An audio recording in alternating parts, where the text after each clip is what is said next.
Hello there.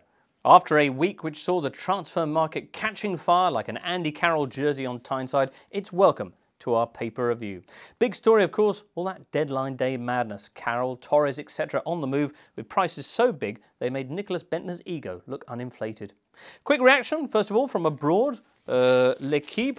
Chelsea turned everything on its head. And Gazzetta, 40 million euros for Carroll. That's crazy, says the Italian paper. Many, of course, felt the same in England, many wondering, indeed, if Liverpool could have spent the 35 million that they used for Carroll more wisely, perhaps abroad, where prices are cheaper. Well, let's take a look then at some of the equivalent deals going on this week in Europe. In Germany, the biggest transfer was the Brazilian midfielder Luis Gustavo, who left Hoffenheim for Bayern, price £12 million.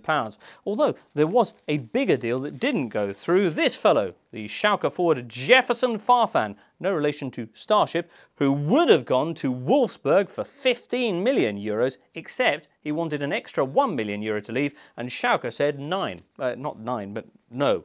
Says Bild, anyway, he's a greedy gob Farfan, and in case we missed it, they repeat that 3 times underneath. Of course, declarations of independence, nothing new for Jefferson, because as the paper points out, he takes a very individual approach to most team matters, turning up late for training and the like, when indeed he turns up at all.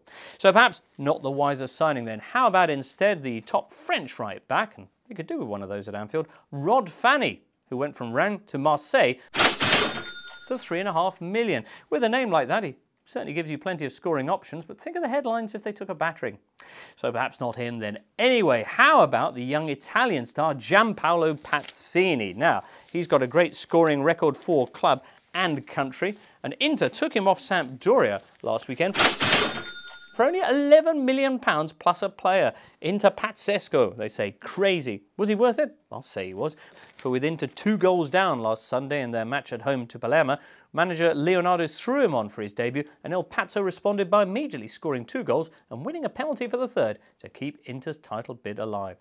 All of which must have made Rafa Benitez chuckle. Back in December, you'll recall Rafa insisting that Inter either buy him some reinforcements or sack him, and they clearly liked the idea so much they did both.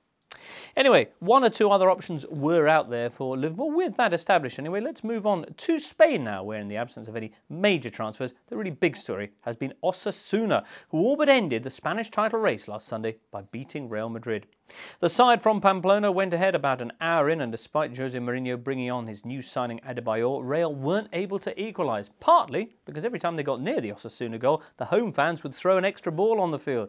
The Spanish FA are going to fine them naturally. Interesting reaction to this from Osasuna's veteran striker Walter Pandiani, who says it's Cristiano Ronaldo who should pay. He's the one who stuck all those balls in the stands in the first place. Quite right. While with Mou's men now 7 points behind Barcelona, the title race is now over, say the Catalan press. Here's Sport with a lovely white flag. And for once, the Madrid press agree. Here's marker, Osasuna 1, Real Madrid 0. I think we need a cup run. Here's AS, the league is dead. Long live the cup. Long live the champions. Only problem, though, for Real is the fact that their opponents in at least one of those competitions are going to be Barcelona, who they're playing in the Copa del Rey final in April. Well, if the thought of the Barcelona-Real clash doesn't exactly inspire you, then let's finish off in France with some real romance of the cup. Or as they say there, romance de la coupe. The French. Yes, the tale of Chambéry, the French answer to Crawley Town, and what a good answer it is too. Chambéry in the foothills of the Alps and from the 5th tier of the French game, who this season stunned observers by reaching the last 32 of the French Cup. Now there they faced a top division side, mighty Monaco, and in front of a capacity 3,500 home crowd, beat them 3-2 in extra time. Monaco's manager was promptly sacked. Chambéry then drew another League One side, title contenders Brest, and they got them out. 4-3 in extra time. Well, this Wednesday then, as they prepared to face yet another top division outfit, this time Sochaux, the French papers were wondering if they could possibly pull off yet another miracle. And lo and behold, they did. Despite going a goal down, Chambéry came back to win 2-1, becoming the 4th side ever from the 5th tier to reach the quarter-finals, and the first to doing it by beating 3 top sides on the way. As L'Equipe says, Héroïque Chambéry. How do they do it? Well, defeated Brest manager Alex Dupont blames their tiny pitch. I'm amazed they're allowed to use it, he says. It's vachement étroit, terribly small. You can't keep the ball on it. They keep, though, point to more positive factors. Players like Wednesday's goal hero, Yahya Bey, who installs kitchens for a living. And you can't get better than a kitchen fitter, as we all know. Plus, their experienced coach, David Guillon, until last July, was assistant manager at Saint-Etienne.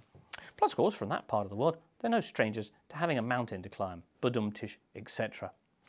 The draw, anyway, for the last 8 of the French Cup featuring Chambéry will be held on Sunday. It's going to be interesting to see who Chambéry draw next. That, though, is it for now with the papers. We'll be back next Friday with another review. Hopefully, you'll be joining us then.